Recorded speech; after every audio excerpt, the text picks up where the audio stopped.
Hello guys, welcome back to my channel. I hope you are doing well.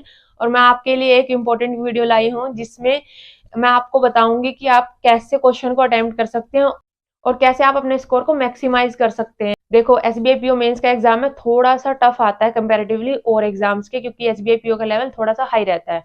तो इसमें हमें क्या करना है, जितने भी हम क्वेश्चन करेंगे एक्यूरेसी से करेंगे और हमें अपने स्कोर को मैक्सिमाइज करना है, ताकि हम 100+ तो एटलीस्ट आपको लाने पड़ेंगे। देखो, वैसे तो प्रिडिक्ट नहीं कर सकते हैं क्योंकि एग्जाम का लेवल इतना टफ भी रह सकता है कि कट ऑफ 80 तक भी जा सकती है, 70 तक भी जा सकती है। ठीक है, तो हम प्रिडिक्ट नहीं कर सकते हैं कि हमें 100+ ही करने हैं, 120 करने हैं, 130 करने हैं। बट हाँ, हम ये बोल सकते हैं कि हमें मैक्सिमाइज करना है अपना स्कोर। एटलीस्ट हम कट ऑफ से 20 मार्क्स एक्स्ट्रा लेके आए ताकि हम सेफ रहें इंटरव्यू में, क्योंकि अब की बार जीडी और इंटरव्यू दोनों होंगे। तो हमें अपना सेफ साइड रहना है और एटलीस्ट 20 मार्क्स हम एक्स्ट्रा स्कोर करेंगे। इसके लिए आपको अप्रोच पता होनी चाहिए कि हम मेंस में कैसे हम अप्रोच करें और कैसे हम क्वेश्चन को चूज करें वाइजली। अगर मैं रीजनिंग की बात करूं, सबसे पहले आप क्या करोगे, 2 या 3 मिनट दो अपने आप को, पूरे सेक्शन को गो थ्रू कर लो। ठीक है, पूरा सेक्शन गो थ्रू कर लो। उसमें क्या देखोगे, देखो हमारे 2 या 3 मिनट वेस्ट होंगे, बट वो वेस्ट नहीं है, वो एक तरह से इन्वेस्टमेंट है। उन 2-3 मिनट में आपको पता चल जाएगा कौन सा क्वेश्चन करने लायक है, कौन सा पहले करना है, कौन सा बाद में करना है। इससे क्या होगा, अगर मान लो सबसे पहले आप कोई क्वेश्चन ऐसा चूज कर लिया गलती से जो कि टफ है या डुएबल नहीं है, और उसमें आपने 10 मिनट वेस्ट कर दिए हैं, तो यहाँ पर आपका देखो टाइम भी कम हुआ और आप कोई क्वेश्चन भी नहीं कर पाए हो। तो इसलिए सबसे पहले आप क्या करोगे, पूरे सेक्शन को रिव्यू करोगे अच्छे से। इससे आपको ना आइडिया लग जाएगा कि आप कौन सा क्वेश्चन पहले करोगे। ठीक है, इसमें अगर हम देखें कि हम सबसे पहले क्या क्वेश्चन को अप्रोच करना चाहिए, तो मेरे अकॉर्डिंग मैं सबसे पहले मिसलेनियस करना चाहूंगी। मिसलेनियस में भी रिवर्स लॉग्स आएगा, तो वो कर लिया, या फिर कोडेड ब्लड रिलेशनशिप आ जाएगी, या फिर coded inequality, machine input output. कई बार तो टफ आते हैं, डुएबल नहीं होते हैं, बट मोस्टली क्या होते हैं, डुएबल होते हैं। तो इन्हें आप फर्स्ट प्रेफरेंस पे रख सकते हो, यानी कर सकते हो। ये हो जाता है, थोड़ा टाइम कंज्यूमिंग होता है, बट ये आप कर सकते हो। ठीक है, उसके बाद अगर हम देखें ना, पजल आप कर सकते हो, 4 से 5 पजल, इसमें 5 तो एटलीस्ट पजल आएंगी ही आएंगी।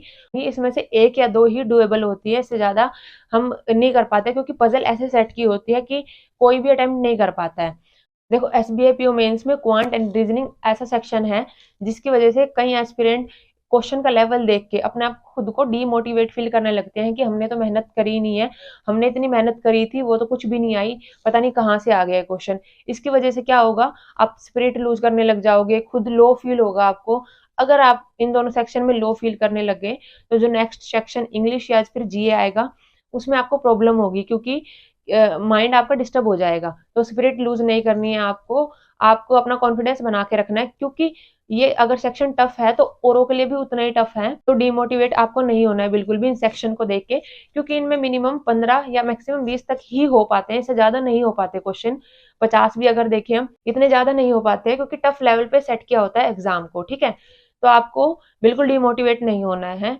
देखो, इंग्लिश की अगर मैं बात करूँ ना, इंग्लिश में तो यही चीज है, जिसकी रीडिंग अच्छी है वो सबसे पहले पैसेज एंड पैराजम्बल चूज कर सकता है, क्योंकि वो उसके लिए बेनिफिट रहेगा और मैक्सिमम क्वेश्चन अटेम्प्ट कर पाएगा। उसके बाद आप वर्ड स्वैप कर सकते हो, फिलर्स कर सकते हो, क्लोज टेस्ट कर सकते हो, एंड मैचिंग द कॉलम कर सकते हो। ठीक है, और करंट अफेयर में मैं बात करूँ, करंट अफेयर में तो ऐसा नहीं है कि कोई क्वेश्चन पहले चूज करना है या बाद में करना है। उसमें तो आप सीरियल वाइज चलते रहो और करते रहो, क्योंकि उसमें ऐसा नहीं है कि मैं कुछ टिप्स आपको दूंगी। अगर आपको आता है तो आप कर लोगे, अगर नहीं आता है तो आपको स्किप करना पड़ेगा, उसमें तो कोई ऐसा अलग से होगा नहीं। तो आपको इन लास्ट डेज में जितना हो सकेगा आप करंट अफेयर की रिवीजन करोगे। करंट अफेयर ही आपको सिलेक्शन दिलाने वाला है। बिल्कुल मैं ये नहीं बोलती हूँ कि उसी पे डिपेंड रहना है, बट हाँ, मेजर रोल प्ले करेगा वो आपके सिलेक्शन में। क्योंकि आपको पता है, एसबीआई में सेक्शनल कट ऑफ नहीं होती है, ऑल ओवर कट ऑफ होती है। कई स्टूडेंट्स का क्या है, आईबीपीएस पीओ मेंस में इसलिए सिलेक्शन नहीं हुआ है क्योंकि वो सेक्शनल कट ऑफ ही क्लियर नहीं कर पाए। किसी का क्वांट थोड़ा वीक है, या फिर रीजनिंग वीक हो सकती है, या फिर किसी ने करंट अफेयर इतने अच्छे से प्रिपेयर नहीं किया था। बट आपके पास एसबीआई पीओ की एक गोल्डन अपॉर्चुनिटी है, आप ये एग्जाम क्रैक कर सकते हो। क्योंकि इसमें क्या है, अगर आप एक सेक्शन में धुरंधर हो, बिल्कुल आपको अच्छे से आता है, मान लो आपका मैथ इतना स्ट्रांग है, तो अगर आपका कोई एक सेक्शन वीक होगा तो चल जाएगा, क्योंकि क्वांट उसको कंपनसेट कर देगा। ठीक है, तो इसमें आपको ऑल ओवर कट ऑफ अच्छी करनी है, और एटलीस्ट हम 20 का टारगेट ये लेके चलेंगे कि हम एटलीस्ट 20 मार्क्स कट ऑफ से ज्यादा ले पाए। तो कोशिश करेंगे हम अपने स्कोर को मैक्सिमाइज करने की।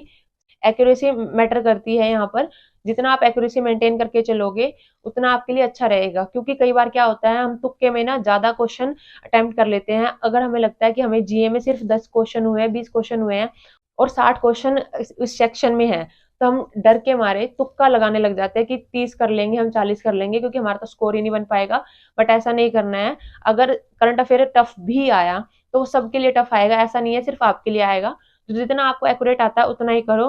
हाँ, अगर आपको लगता है कुछ क्वेश्चन में कि हाँ तुक्के लग जाएंगे, यानी आप 70% कन्फर्म हो, 30% डाउट में हो, तो वहां आप तुक्के लगा सकते हो। बट वो भी 2-3 क्वेश्चन में, ज्यादा क्वेश्चन में नहीं लगाने आपको।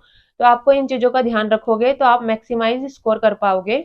तो मेरे तरफ से आपके लिए सिर्फ इतनी सी टिप्स हैं। तो आई होप आपको ये वीडियो अच्छी लगी होगी। वीडियो अच्छी लगी है तो like this video, subscribe my channel. Take care, bye bye.